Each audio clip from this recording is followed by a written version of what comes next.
Welcome to the Female Founder Unplugged podcast, a show for women entrepreneurs who want to build, grow, and lead successful businesses and high-performing teams. I'm your host, Lindsay White, leadership coach and people strategy expert, here to bring you unplugged conversations with a variety of amazing guests who share expert advice and real actionable people strategies for your growing business. Ready to get unplugged? Let's jump in. All right, welcome back, everyone, to another great episode of the Female Founder Unplugged podcast. I have with me today Dr. Jen Hintzsche, and she's the founder and CEO of PherDal, Fertility Science. I love the play on words. And this is the startup behind the only FDA-cleared sterile at-home insemination kit. I love it, giving women the opportunity to, again, control their own reproductive cycles. In 2017, Jen was diagnosed with unexplained infertility, and rather than accepting expensive fertility treatment solutions for an unknown problem, she really dove deep into the scientific literature and invented the PherDal kit. And I love it. We're going to go all in on this and talk about her journey and how she created this incredible opportunity, again, for women to control their own fertility at home. I love it. Dr. Jen, welcome. Glad to have you. Thank you. Thank you so much for having me. I'm so excited to be here. It is my pleasure. So tell us, how did you get into this? We got a bit of your background, but I'd love to hear the story. Yeah, and I don't know if listeners will be able to pick up on that. PherDal is spelled P-H-E-R-D-A-L, but pronounced Fertile, but spelled with a P-H-D out of spite, which is really what launched this entire journey I've been on. I have a PhD in biology and was told that I wouldn't become a mother without these expensive and invasive treatments. Yeah. But yet my diagnosis was unexplained infertility. And I was like, but you just told me you have no idea what's wrong. Yeah. But that diagnosis cut off my insurance. I was handed a loan application for $10,000 if I wanted to become a mom.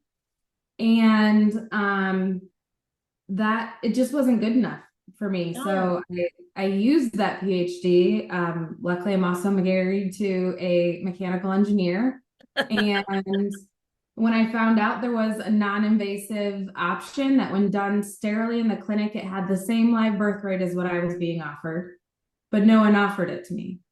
And I'm like, well, why? Why doesn't this exist? And why can't I do this at home? And the research is showing this. So I made it. And in the second month of use, my daughter Lois is now 6. We conceived from our own medical device. So, I love it. That's amazing. Like, she's proof positive the concept works. Yeah. She is now 6. She's in kindergarten right now. And her brother came 380 days later without help.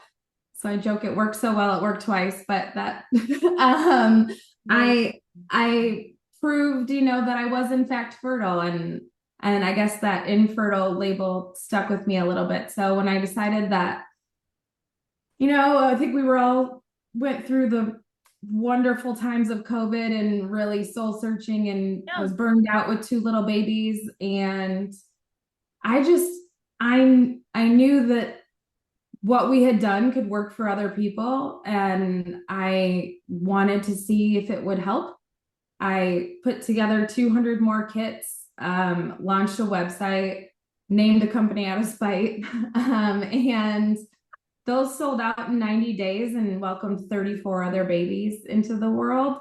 And it was then that, I never set out to start a medical device company, but I found my mission and my passion I've held someone else's fertile baby as they were at my kitchen table and thanked me, That's remarkable. It's the most amazing feeling in the world to be able to know that, women can literally put their fertility back into their own hands and try this, and that it's worked for so many. And just chasing that joy, that's really what has gotten us this far. Jen, I really love that, and how gratifying that would be to hold that baby that was produced as a result of someone using your kit. I've coached women that have been in the process of fertility treatments. And so, and I think probably everyone listening knows someone or has had their own infertility experience. And it's so hard on a woman's body. The treatments are so expensive and invasive. It feels so overwhelming. Our medical establishment, we know, is not in any way set up to support women. It No, is it so is gross. 100% a man's world. And that's just Mhm. the truth. Like from the research all the way through to the process and delivery, it really is not designed to support women in any way, Nope. truly meaningful. And so I really love this empowering feminist concept that, like, with some support, you can take back your own fertility and find your own way and your own time to have your own baby and not depend on our medical establishment to do that. Yeah. And, I say that also as my day job during this period of infertility in my life.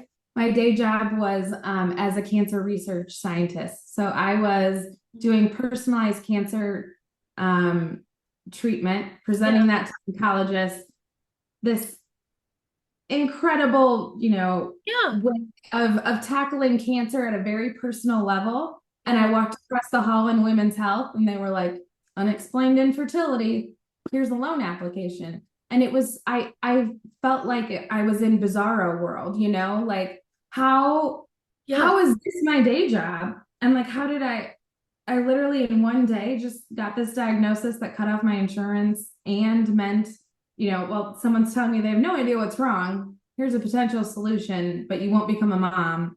And like once you've been let down yes, over and over again, I mean, even my OB told me at 8 months just to have a glass of wine and relax. Um, well intentioned, I'm sure, terrible bedside manner. I Like, was gonna say that's the worst advice I've ever heard. I mean, I, if one more person told me to relax, if we want to talk real, like I might have punched someone in the face. Like don't tell women to relax. But Yeah, my it just it the community has let us all down. I mean, women yeah, and minorities weren't even required to be in phase 3 clinical trials until 2017. yeah. 17. Like Oh, women, we metabolize things differently. Like we are biologically different. And it's just opened my eyes up to like how much better I want the world to be for my daughter, yeah, you I know, love that. and this really this movement of, women using their own voice and their own story to try to make it better for our children. Yeah, And100%. that's what I'm trying to do. 100%. Listen, I just, I've had my own experience on the other side. I didn't have fertility issues, quite the opposite, in fact. But I have been experiencing menopause issues. I'm 48 years old, and I'm Mhm. firmly in the demographic. And in fact, what I've come to understand is I've probably been in that perimenopausal stage for about 5 years and Mhm. experiencing exactly the same thing, just on the other side of the argument, right? Like Yeah. fertility days are in the past, and the medical establishment wants even less to do with me. Like there's almost Yeah. zero research that's been done on I mean, menopause. the only thing that's consistent across your life is you'll be let down in Yeah, women's yes, health, yes. like, Unfortunately, that is the truth, yeah, right? it is. Yeah. Even my amazing OBGYN, I have a wonderful OBGYN. I really do. She's fabulous. But recognizing that she has zero treatment around menopause and what Yeah. that looks and feels like. And in the similar way to women experiencing fertility issues are told to relax and have a glass of wine, Yeah. women experiencing menopause are told, well, it's just the way it is, suck it up. Yeah. No, hard pass, thanks. Hard pass. Hard Yeah. pass, right? Yeah. And we're all kind of gaslit into just like, it is what it is. Like, no, like, Mm-mm. and there's actually, I mean, the good news is in femtech, which is, the world I operate in, there are so many people now focusing on menopause. It's a really exploding area of research, which is a great thing to hear. That doesn't mean it makes it easier day to day. But you know, we're just let down across the board. And, you know, a lot of times, like, my mom is like, I just had to put up with it. Like, but Yeah. if you knew that there was like something simple you could do, like get sperm closer to the egg with a Yeah. simple device that you can do at home, like how much easier would that have made your life, you know? So this, like, we need to shut up and get over it. I'm over that. Like, no, we That need to start using our voice and empowering each other and advocating for ourselves. Amen, sister. And I no, I think you know in the medical system is one. I mean, women are chronically underserved when it comes to access to capital. If you are a woman of color, it's even worse, right? There are systemic barriers to women accessing healthcare, to women entrepreneurs accessing capital and resources. And it is about saying that is not the answer that I am willing to accept. I'm not going away. Right. Yeah. I And in love fact, I'll name a whole company out of spite and then talk about how you let it. me 100%. down, you know, years later. No, it's true. You know, because when I was going through it, you know, I'm a biologist and my biology wasn't working. And there's a lot of shame I had to unpack. Oh And, yeah. Oh yeah. you know, Yeah. I'm traveling and giving expert, you know, opinions on panels and in the cancer research world, yet knowing my own biology was failing me was a really hard dichotomy for me to go through. So I'm sitting there thinking I'm so alone, I'm so stupid. Like, I don't even know how to track my own ovulation to get pregnant. Like, for anyone listening out there, you're not stupid. No one's taught us. You know, Yeah. I was taught how to not get pregnant. I Yeah, was never taught how to get pregnant. that we know about that. We know about that. And so many things that I thought was just me. And now I'm like, was I the only one who was like, what if I don't have a cervix? Like, I mean, you like gaslight yourself into all Yes. of these like Yes. crazy scenarios. And I just wish someone would have been like, nope, it's not just you. Here's all the things I thought. I have a whole ass PhD and had no idea how to track my cycle. Like, if you think you feel stupid, trust me, you're not alone. There's so many of us. Let's work together. Let's figure it out. Yeah. And that's so just empowering to be able to say these things that I wish I had known in 2017 when I was going 100%. through this. Honestly, it just is astonishing to me how similar this fertility journey is to this menopause journey. Because Yeah. that is exactly it. It's my body, but I feel super stupid because I don't know Yeah. what it's doing. I don't know what's happening. I know it's not working right. Like I know something's up. Exactly. Like, I'm like, something's not working. Because I mean, Something's not like, working, right? But I don't know how to fix it. Every yeah. medical professional that I trust is telling me to just relax or it's normal or it's a whatever. Like they're just generally not concerned because I Right. don't have cancer or I don't have, Right. right? Right. Um, oh my gosh, I would never have even thought about it this way, Jen. I'm so glad we're having this conversation. No, it's true because it's going to happen you know, so 1 in 5 women will struggle to conceive. Everyone that is going to go through menopause, all of us are going to have these different experiences.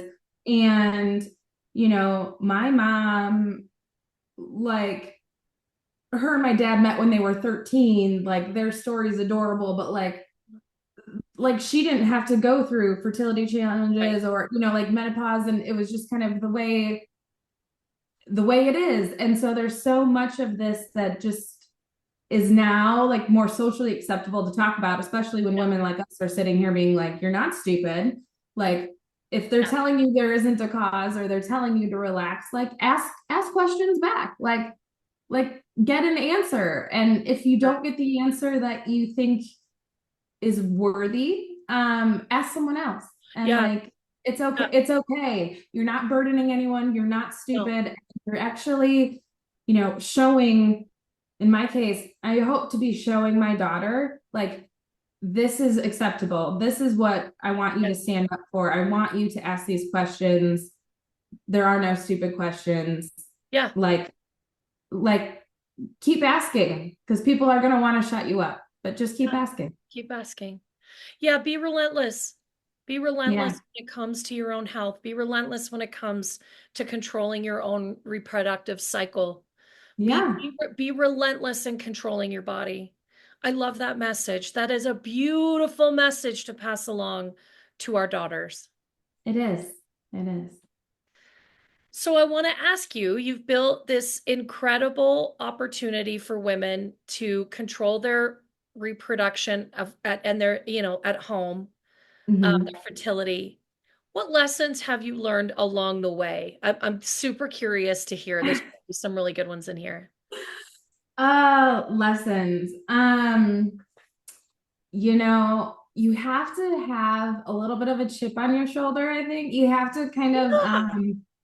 you have to be willing to really like for me, I had to know what my why was. Yes. Yes. Because sharing my infertility and Yeah. my Of infertility at the time was my biggest secret.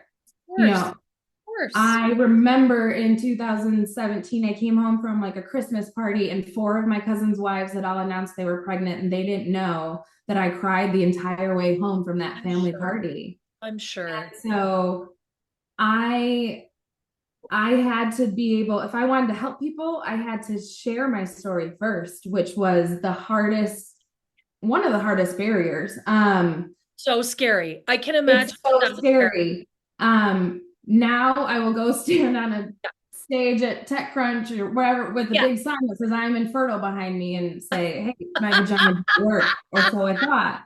But to tell you that that happened overnight would be such a lie. The amount of tears, and Yeah. the amount of failure, and Yeah. even trying to tell people that this worked for me when you are going through infertility, everyone tells you to, have you Yeah. tried putting your feet up? Have you tried, Oh, this is what my aunt's cousin's mom did. If you try adopting, then you'll magically get pregnant. Like as if like, or hey, do you want one of my kids? Just terrible advice that people will say to you. And here I am thinking, like this is something that actually has worked for people. And how do I tell cynical people that are in my previous position? Because if someone, like that this is a real option. And it took me a lot of failure to even approach that yes. because like as an infertile woman, I was angry. Of I course. was People are like, "Oh, you must be so hurt." I'm like, "No, I was pissed." Yeah. Like, and so me then approaching these women who are already angry and saying, "I have something that might work for you. I don't know if it'll work for you. It might not." But to be able to have that conversation and say, this is how it works. Here's the science behind it. This is an option you can try in a way that was authentic without selling them snake oil. And I'm Yes. not promising the Right. world. And There would I'm be a just lot of saying, cynicism. I can imagine there would yeah, be lots of women that'd be like, yeah, yeah, yeah, sure, Dr. Jen, whatever. yeah, sure, We've Dr. heard it Jen, all. thanks. Yes. Uh-huh. Yeah. Like you think like I got hardcore rejected very early on, which was such a blessing. I mean, I was crying but I would go into these support groups and be like, I want to help people. And they would be like, get the out of here. Like, because I didn't know how to tell my story Right. yet. And Right. so it was a lot of door slamming and a lot of resilience that I had to build up. But all mattered, like, all of it was focused on my first goal was to help one baby, which was that baby I mentioned, Harper. Yeah. Stranger on the internet, Yeah. they drove with their 7 week old.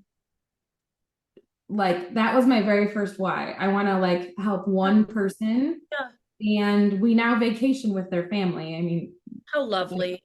we're friends now. That when your why is such a good thing, like Yes. you can't steer wrong. Because I knew even if I told my story poorly and these women were like, who is this lady? Get out of here. I knew that my why, my intention behind wanting to tell people was always good. Yes. And what I was trying to do is make affordable fertility science available to Yeah. everyone that wanted to try it. And so I couldn't, in that sense, I couldn't fail, even though I got some harsh reality checks on how to approach people about it. But Yeah. yeah, I think that definitely that resilience and authenticity Yeah. um And the V have word. really helped me navigate this journey, I would say. Yeah, totally. And I would also add the V word, and I don't mean vagina, I mean vulnerability, Oh right? Like yeah. being able, I mean, truly talking about your infertility journey, I mean, that's truly very vulnerable. But I think for every woman listening to this show, like being able to, first and foremost, you talked a lot about your mission, your why. Like, what are you looking to change in the world? And really holding that tightly, because that's the Yeah. thing that keeps you motivated when Yep. you get the door slammed in your face and you pick yourself up, you dust yourself off, and you get back at it. You know that you are on a mission. You're Yeah. to change things. And being vulnerable inside of that, that is deeply, deeply hard. That's really, So hard. really tricky work. I also want to say, again, having coached women in their fertility journey, that piece of hope, that hope that you're going to have, like I had a client who'd done 2 rounds of IVF, decided to do the third, and said to me, I just can't have any more hope. I don't have any hope left. No, you can't. Yeah. I think that to me, that's the piece that It's makes giving goosebumps. it so difficult, is that you just don't feel like you can have any more hope. You can't have your heart No, broken because you can't be one let down more time. again. And Yeah. it's so much, it gave me goosebumps because it's so true. Without getting emotional, I actually yesterday received an Instagram message. A woman had been trying for 8.5 years and Wow. she got pregnant with PherDal Wow. and couldn't wait to tell me. And I always say there's so much, it's so hard to find hope on this journey, Yeah. but I want I want to literally deliver hope to your door, but I don't want it to be false hope. Like I know that there are variables outside of our Yep. control. So like this isn't going to work for someone with their tubes tied, or but like yet at the same time, this is so much hope for so many people and so many situations that I I handwrite notes on our kits and say, I hope this gives you the same gift it gave me because I know how hard it is to try to dig and find Yeah. hope on this journey where you are just let down after negative and feeling broken and feeling not like a woman. And I was ruining my marriage. I mean, like I Sure. turned Yep. my husband into a sperm donor, like Yeah. all of the things to be able to like find that hope and know that like I'm giving people a real opportunity Yeah. is so powerful. It is. And it's not a miracle. You don't have a Mm-mm. magic wand, Dr. Jen, No, right? I mean it's kind of a wand, but I wouldn't call it magic. It's just science. It's just science. I love that. It's not magic. It's just science. But I mean, that's the thing. You can't. You're not gonna be able to help every single person. Every single woman Right. wants to have a baby. But man, you can turn the page for so many, and I really love that. I love that you're Yeah. so connected to this, that you get emotional when you get a letter or a DM Oh, from someone. I like Like, had to re-put on my makeup. I was like, I cried about oh it. man, yeah, I mean, that's I remarkable. mean, but the thing is, they're also trusting me on this journey Yes. too, Yeah. and that's not something I take for Oh, granted. that's a sacred Um, trust. That is a real sacred trust. They are like, that's next level, right? yeah, I Yeah. mean, like you were saying, I trust you to help me on this journey, and like that is something. I mean, when people reach out, like we've only been on the market a few months now, like we crowdfunded for our FDA clearance. We're like lean and passionate. And so like when people reach out, like I'm answering those emails and calls and DMs and like to really feel like, you're not alone in this. Like sometimes, I've had people tell me like, you're the only person I can talk to about it that gets it. And I'm like, I'm here for it because I know what it's like to have that. So Yeah. yeah, it's so I mean, literally, I get to tuck my daughter in every night because of fertile. Like, how do you not stay passionate about something Yeah, that? right?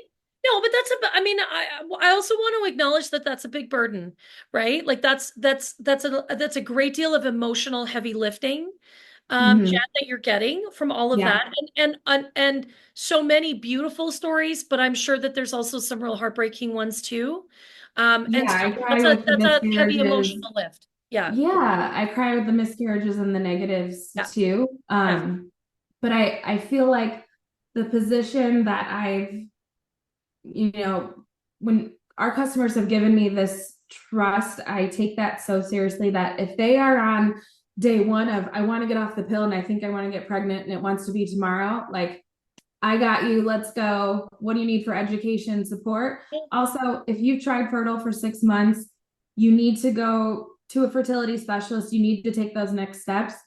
I've had conversations with those doctors that I trust that aren't going to gaslight you. I know people that are, IVF coaches or something, that are in this space. yeah, I have trusted resources that I want to pass you on to because, like, your journey with us isn't this like one time yeah, buy a kit and see you later. Like, this is so much more than a medical device. And it's so much about the support and knowing that, like, we have trusted people supporting us throughout the entire spectrum of this yeah. journey, including, our CMO has two open adoptions, like after failed IVF, and talks about how adoption isn't an alternative to IVF. They were two separate journeys for her. But like, Sure. we have moms that have this experience that are willing to share it in this community, and it's a beautiful thing just to be able to like know that you can reach out and find support wherever you are on the journey.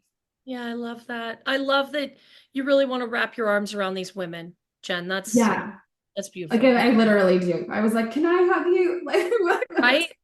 Like, That's awesome. That's awesome. yeah, I want to shift the conversation a little bit because I mean this is your passion and clearly, I mean you all can't see her, but I can see the emotion when she's talking about this in her face, in her eyes. She's all in. But I want to ask you about now you have a business to grow. yeah. You're the leader, you're the brains behind the operation. You are you're the founder. What does that look like as you really see this start to grow? What are some of the things you're working on as a leader in your business?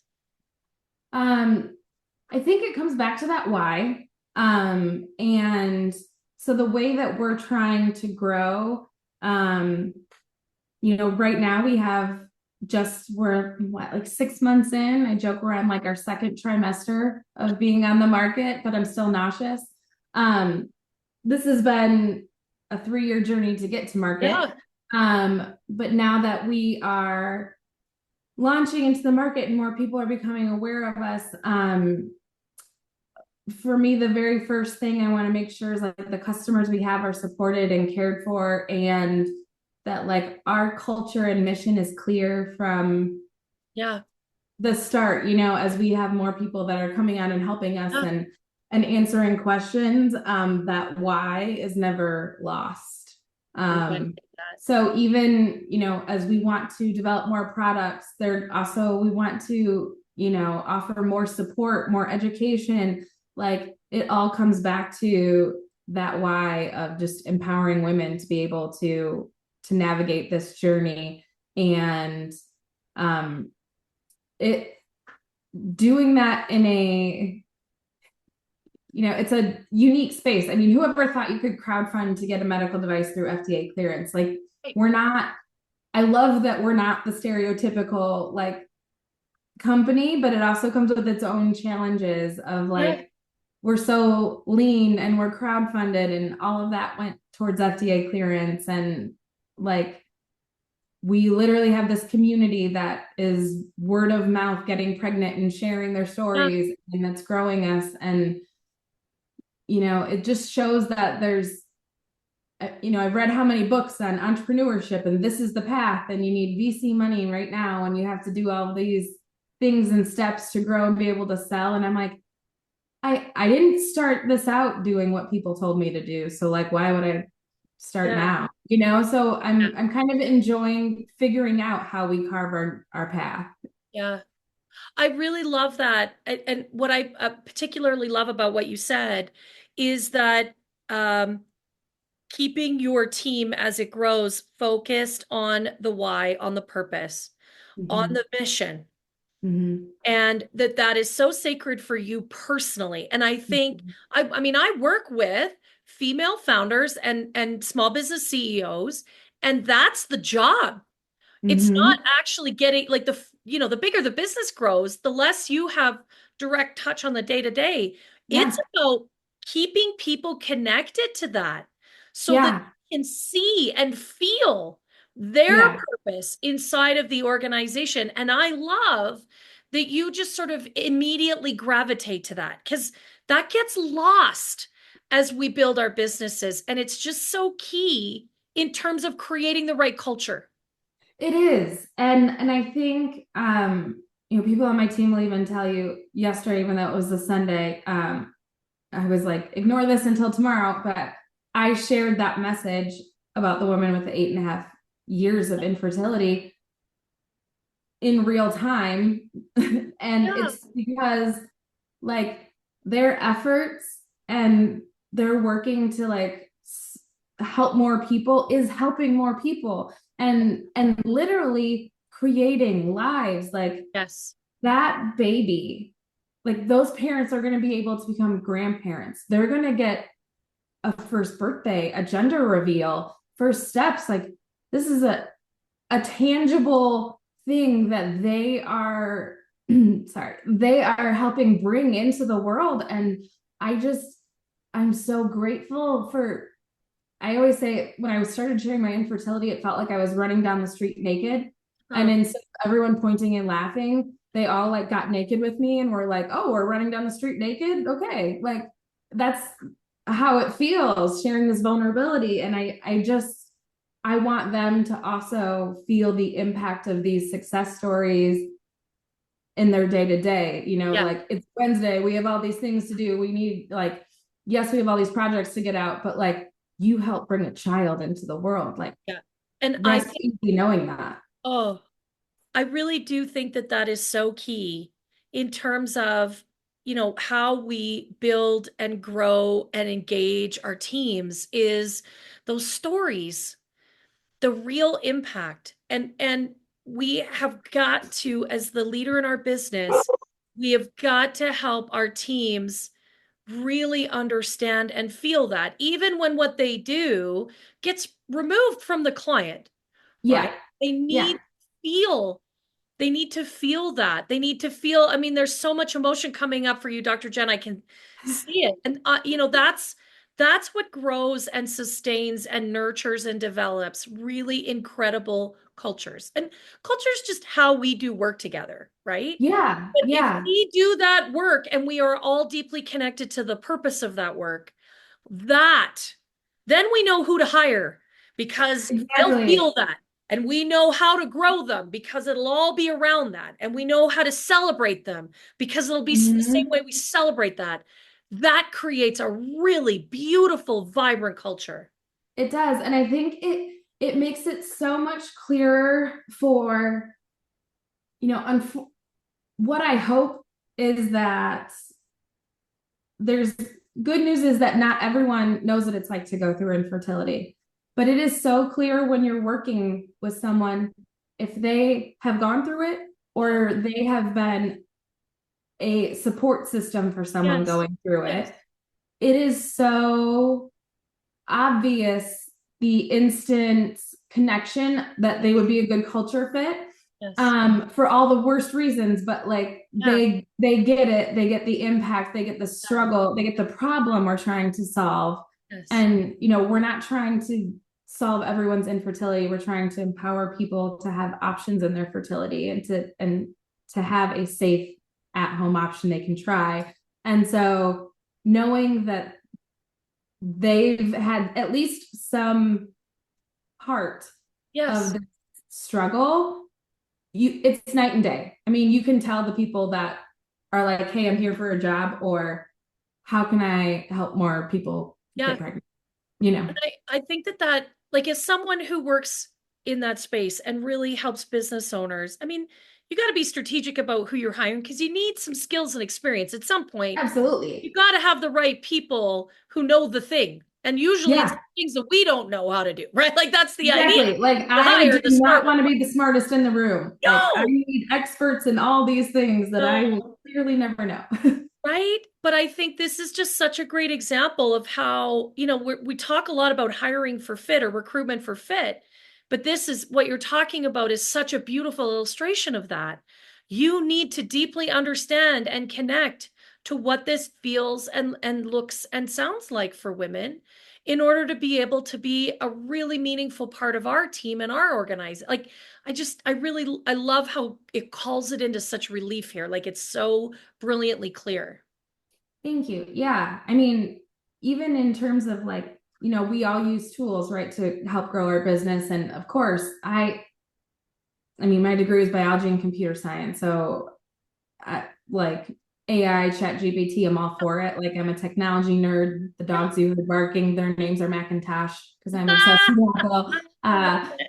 But there is something to, they can't replace necessarily that emotion and that empathy. And AI is great at getting that, but I can tell, for example, our writing, we have a writing team and they have never once handed me an AI generated blog because I would be able to see that from a Yeah, 1,000 miles away and they know that. Like, and I'm not partnering with them because yeah, they can put some keywords into chat yeah, GPT. Like they've literally taken stories of our families, including my own, and like put them into educational and relatable content in a way that like only passion and understanding our problem and our true mission can do. yes. And like you can't fake that well for Yeah, long. you can't fake that. No, I think that's beautifully said. Jen, thank you. I'm very grateful to have you here today to share your deeply personal story. But Thank you. also, I mean, you use the word resilience. Certainly, I think we can all see that. But this journey is about resilience for every woman that goes through it. Even as female founders, we're all touched by this, right? This fertility journey. Mhm. And that you created something, not only did you create some beautiful kids, but you created a beautiful solution. And now you're really getting going sharing that. And I'm so grateful to be a part of that. Thank you. Thank you. Thank Thank you. you for allowing me to be here and to talk about some of these hard things and connect and especially across women's health. I love that Yeah, you me too. related it so much to your own menopause, which I think is just so helpful for so many more women that you connected those dots for me too, as I'm headed down that path too. So Well, thank it's you common. for this. Hey, 52% of the population get menopause, 100% of, Right? right? Like the statistics are real. I Um, know, data. I love it. Data, data, data. Where do we find Fertile? Where are you? You can go to Fertile, PHERDAL, fertile.com, and we are on all the socials at fertile_science. Love it. Love it, love it. Thank you again for your time today. Super grateful to have you with us. Likewise, thanks. Thank you so much for tuning in to the Female Founder Unplugged podcast. I hope you enjoyed listening as much as I did hosting this conversation. I feel so lucky that I get to connect with such amazing female entrepreneurs. And if you enjoyed today's session, would you do me a big favor? Would you hit subscribe and give this episode a 5-star review? I'd also love it if you would share with your friends. We've got a goal here at the Female Founder Unplugged podcast to impact 1,000 female founders. And with your help, we can really amplify the message. Thanks again for being a part of the show. And don't forget to connect with me at highvoltageleadership.ca. We'll see you next week.